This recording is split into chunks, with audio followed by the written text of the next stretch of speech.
Hall of Jehovah's Witness. Oh yeah. So this is Jehovah's Witness Kingdom Hall, yeah? All right, look, I was at Goodwill the other day and I found a book, a big brown book, and it has like a bunch of magazines called The Watchtower. Is that y'all's magazine? Yes, it is. Well, yes, sir. I was looking through this book, man, and I couldn't believe what I was seeing. And this is the same Jehovah's Witness, like y'all wear a suit and tie and knock on people's door? Yes, sir. Yes, sir. Absolutely. Is this a Christian or what kind of church? What kind of church is this? Yeah, it's we're Christian. You know, we believe in Jesus, and we believe in Jehovah God. It sounds like you have some questions. Am I right? Well, yeah, I found this book and I was looking through it, and I always thought Jehovah's Witnesses was just Christians, like everybody else, you know. And I was looking at this book, and look, some of these pictures I can't believe. It's got this. Look, I'm gonna tell you about a couple of them real quick. 1914, like I guess it's a date for 1914. And it's got this guy being shot in the head, like it's a assassination or something. There's another. Oh, page. Okay. No, that's not our information. There. You say it shows a picture of somebody being shot. Yeah, this is Awake magazine. Is that y'all's Awake? No, you know what? That sounds like there's something that's been. I'll tell you what I do. What's your name? What's your name? My name is Kevin Bunker. Kevin, you live here in Alexandria? No. I'm actually in Texas, but I've been trying to call around halls and try to figure out. I mean, I'm over that way all the time. But I've done try to call on my side and over there, and look, I can't get nobody to answer my question because this look like legit. This is Awake magazine. Look, hey, well, look, let me tell you something. First of all, with that depiction that you just described to me, I can tell you right now that's bootleg. I mean, I can take a picture of it. I can take a picture. I can take a picture of it and send to you from this book that I'm looking at with my own two eyes right now. And this says, even in the copyright says it was published by Watchtower Bible and Tract Society. Is that your organization, the Jehovah's Witnesses? Watchtower Bible Tract Society? It is, but I would need that document that you're talking about. All right, we'll get a pencil. Basically, the way you described it, that's not ours. Right, that's not here's ours. The deal. Get a pencil and write this down so you can go look at it, because I done seen y'all got jw.org and this and that. Look. Yeah. This is why. Well, let me ask you a question. Are you in? What's your question? What's your question? Because that's what I want to know. Well, I mean, you just told me this is a Christian organization. I mean, you're on Masonic Drive, and I don't even know if you know about the Masons, but this is what it's showing me right here. Is this is a satanic cult publication? Yeah. Well, let me clarify the record. Let me go on record as saying it's not ours, because I can't authenticate that. All right. I don't have it in front of me, but based on what you just described to me, we don't publish anything like that. I do want you to verify. Like, I could take pictures sent to you, or else you could go find it on your own and look at it for yourself. And then if you want to, man, yeah, that's fine. You can text it to me. That's cool. All right. You got to know. Yeah, text it to me. And what I'll do, we're finna start our meeting in about 30 minutes. So if you want me to call you back later, I can. Yeah, man. Because look, there's all kinds of stuff. There's this thing about Satanism, and I'm sure it's articles where they're trying to talk about Christian stuff. But the thing that really gets me, there's this whole article where the entire cover of this is covered with kids who sacrificed their life for not having. No. Yes. No, man. That's faking. That's fake news. Yeah, I have heard of fake news. Yeah, that's fake news, bro. But this book is published. Look, bro, this book is published by Watchtower. Look, I'm gonna give you the date. It's not published by Watchtower, man. Look, my man, just write this one thing down. Write down the Awake magazine, May 22, 1994. I'm not playing. This is for real. And I do. May 22, 1994. I can look it up real quick. Hold on a second. Yeah, do that. May 22nd, 1994. Awake. Pull this up on my computer. Thank you, brother, for looking at that, because this is a legitimate book I'm holding here. There ain't nobody fake this May book. 22nd, 1994. Yeah. The cover of the magazine is children. I actually got a brother lives in. You live in what part of Texas you live in? I live in the southeast side. I have a brother that lives in Dallas. I have two of them. I'm up that way sometimes too. My job makes me go back and forth, you know. But today, man, I was looking at this book and I said I need to talk to some Jehovah's Witnesses and find out what's going on with all this, because you know they knock on people's door. They're supposed to be like they're Christians and try to come to our meetings and this and that. And you know, I'm looking at this. If this is what they teach, man, like. Well, let me give you an example, Kevin.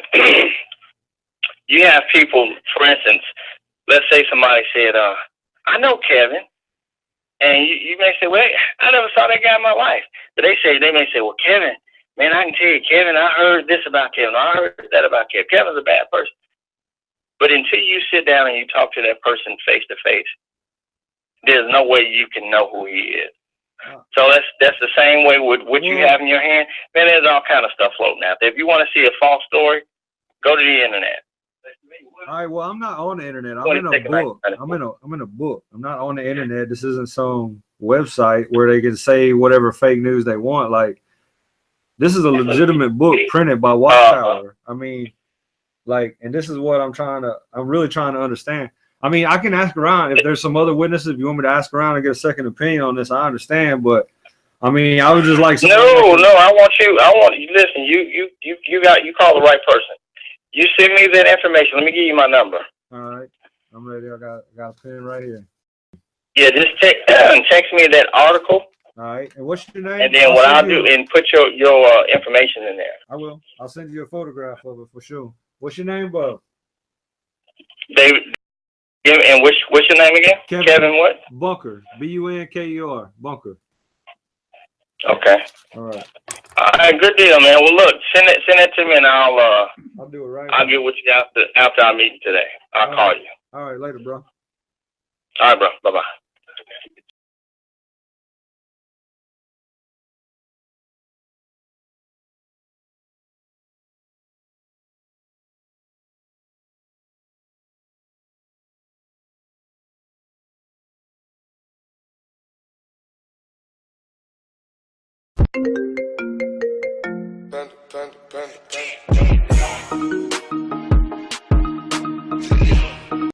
Hey, brother.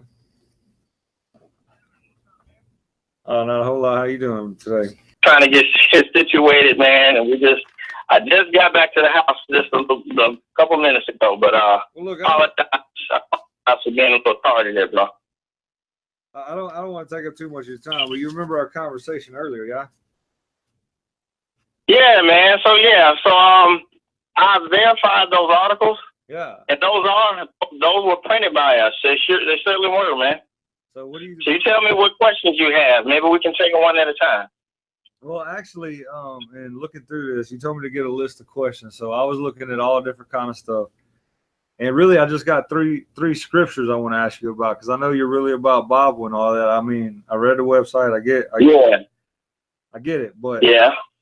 Okay, so I looked at like a current magazine, because this stuff I'm showing you, I know that's older stuff, but I was looking at the new one you have for this week, and hold on, let me pull it up, because I'll get to it real quick. But it's about this guy named Judge Rutherford. It's an article about with more zeal and love in our hearts than ever before.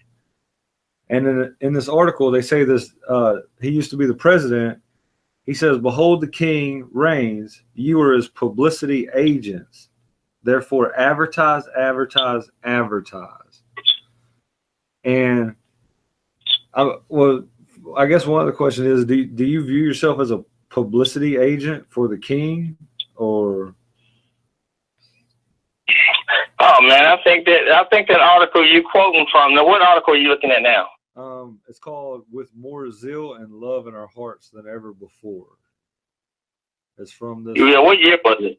This is 2017, May. It's called the May article, but it's for the study. Okay, let me pull it up real quick. Yeah, this is the magazine you're in right now. Let's see. Because I just wanted to see. You on JW.org? Yeah, I'm on it right now. Okay. All right, let me see what you got there. May article. Magazine. Okay,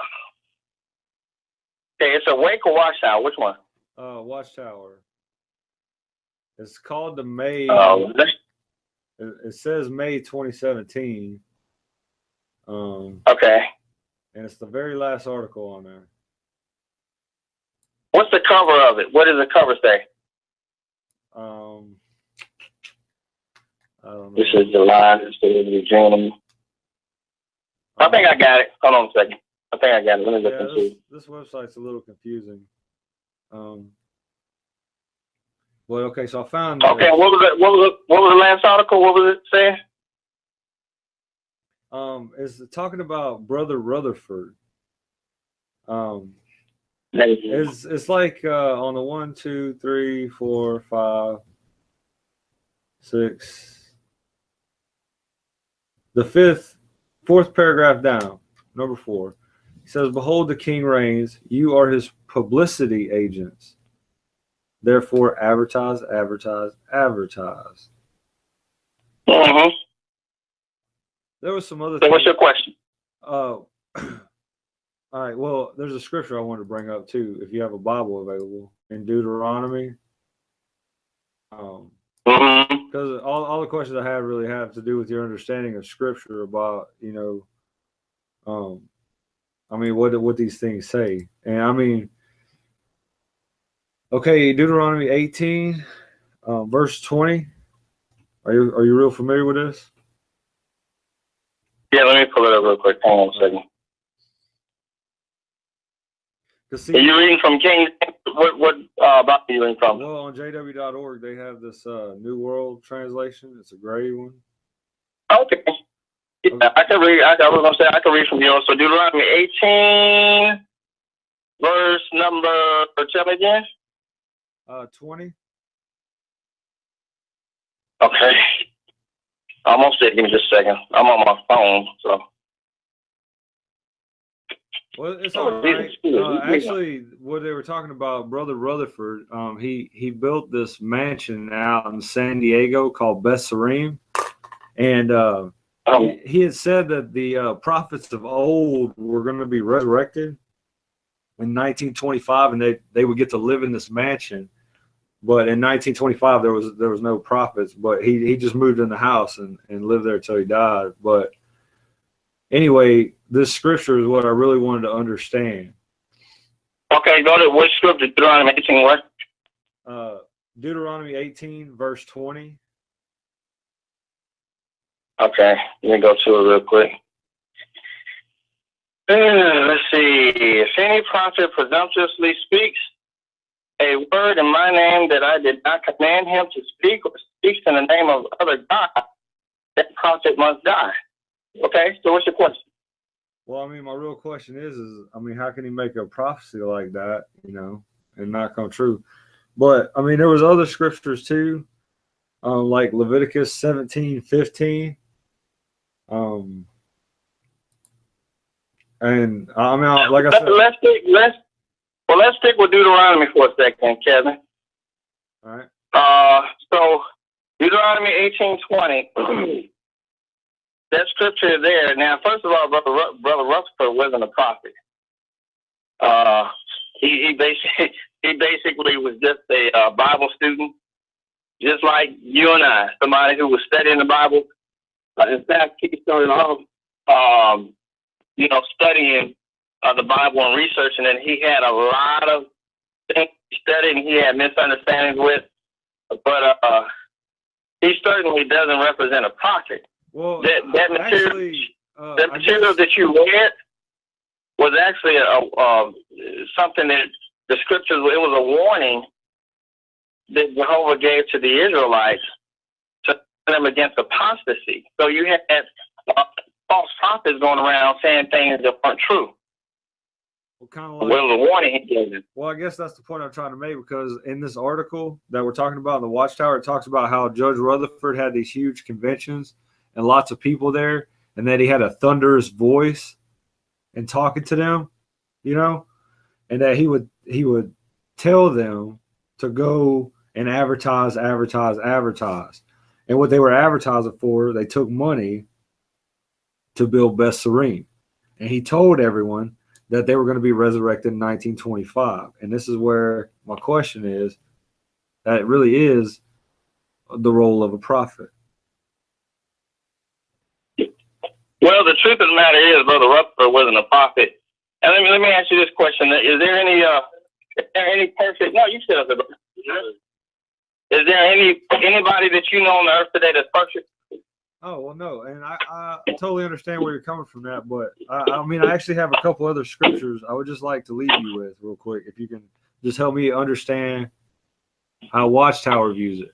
You understand? Because no, I understand what you're saying, but the point I'm trying to establish with you is that if all of us stumble in word and deed, how can we say that his words was actually we had to take it literally and say that he was infallible? Well, I mean, we could also say I can say it about anybody. Well, I mean, we could also say the scripture where iron sharpens iron. You know, we could both be learning something right now. So what I'm trying to say is the things that I've just seen, I saw some scriptures that you might need to know and share with your friends too. I mean, if you truly are a Bible student, then sharing scriptures is not a bad thing to do, right? So I just no, it's not. But I want you to do this for me. Look up James 3:2. You got your Bible there? Yeah, actually, I actually know the scripture quite well, and James 3:1 should be of quite interest if we're going to bring it up, and we can go there if you like. Read. Well, you can get in context. Read James. You can read verse 1, chapter 3, verse 1 and 2. That's good. Yeah. So I'm going right over my slinkage in the parking lot. Go ahead. And actually, on that note, I mean, because the Jehovah's Witnesses do kind of go out and put themselves as teachers, right? You know, you kind of want to make sure that what you're telling is exactly correct, right? Well, but if that's right. You're right. Well, here's so go ahead and read that scripture for me. To be honest with you, I found a couple discrepancies in literature that I see on your website and with the actual Bible, and I just wanted to point them out to you, and you can look at them, research them. But if you're gonna, but in all fairness, Kevin, if you're gonna do that, man, you can't go back 50 years ago and show me something that we don't even adhere to that anymore. That stuff that you're talking about. Since then, we have revised our understanding of the Bible. That's why it says God's word is alive. Well, I only have, and exerts power. Well, I only so have our understanding two more grows scriptures as we proceed the scriptures. All right. Well, I have two more scriptures that pertain to what's going on right now. Will that help? I'm not worried about that. Yeah, man, please. Thing. All right. So go for it. The next thing, and Jehovah's Witnesses are kind of well known for this. It's about the blood transfusion thing. I'm sure you hear it a lot. Okay. But this goes back to Leviticus 17:15. If you don't mind, I mean, if you can write this scripture down, you can go back and look at it, meditate on it, do what you got to do. But it's the point about Leviticus what? 17:15. 17:15. Okay. Yes. Read it for me. Okay. It says, if anyone, whether a native or a foreigner, eats an animal found dead or one torn by a wild animal, wash his garments and bathe in the water and be unclean till evening, then he will be clean. Actually, in some of the translations, it's saying that they cast them out of the campment. You know what I'm talking about in the Old Testament, where they would be put out of the camp. It says, but if he does not wash them and he does not bathe, he will answer for his error. So this is actually talking about in the consuming of blood. Like if a human had to eat an animal that was already dead and it wasn't kosher to eat because it wasn't properly bled out, that the only punishment would be to wash your robes, to bathe, and to stay out of the encampment until evening. It's a very simple thing. Yet the Jehovah's Witnesses in this book have a thing of all these children that died from no blood transfusion when there's a scripture that directly debunks it. Leave you with that one. You can read that at your time and look at it. But there's one other one, and you did tell me you're an elder, correct? Was that correct? I'm sorry, say it again. Are you an elder of the congregation by chance? Okay, so my next question is very scriptural for you, and I would actually like to know what you really think about this rule.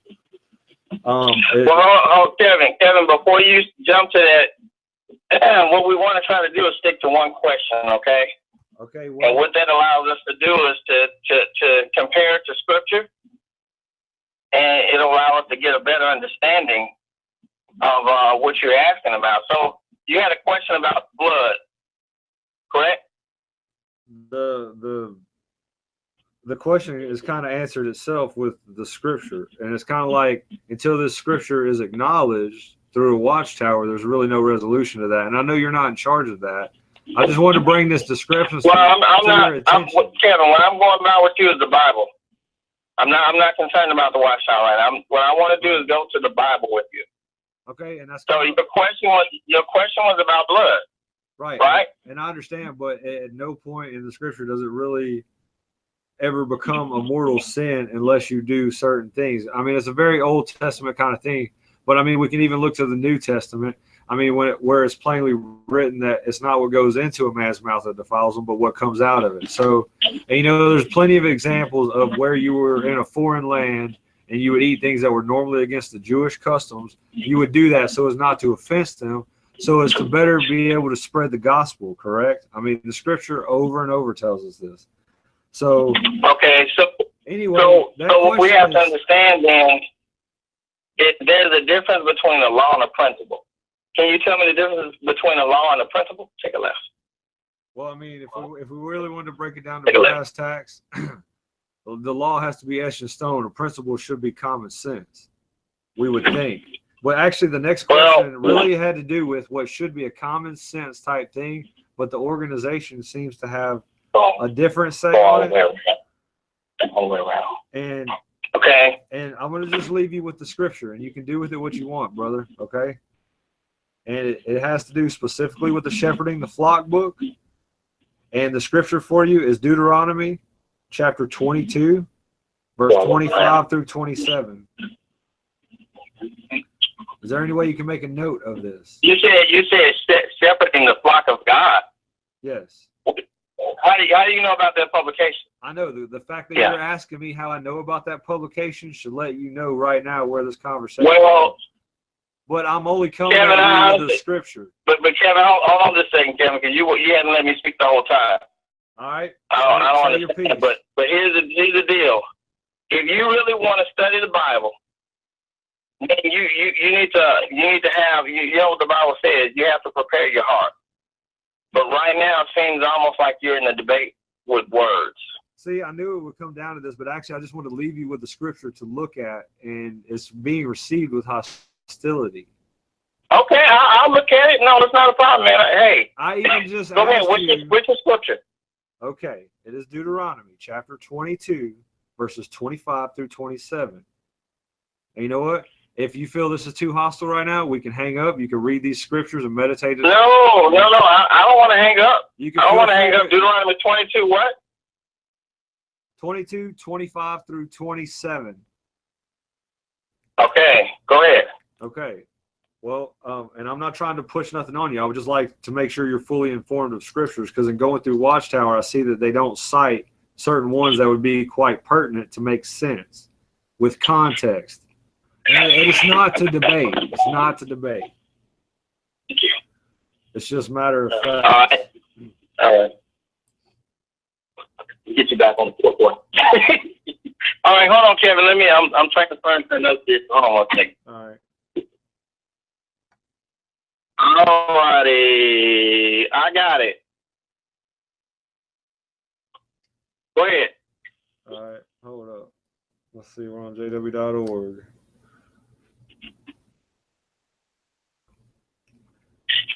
This website is a little confusing. I don't know if you've messed with it much, but it's tricky.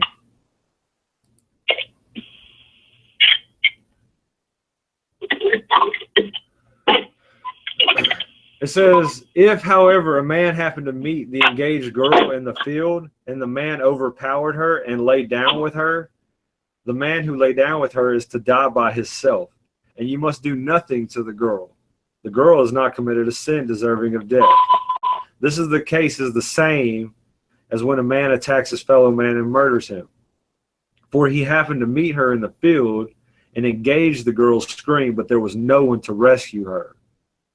Now, my issue with the Shepherding the Flock book is that it asks you to call Watchtower headquarters first and to get advice of whether you legally have to report this to the police or not. And I guess my question for you would be, as an elder, if a child came to you and said something, would you report it to the police first, or would you call Watchtower first, actually, is my question. Well, first of all, we're not law enforcement. You know that, law Kevin. Enforcement. Call I have no, as a minister, I have no municipal authority, so I understand, that question isn't even relevant.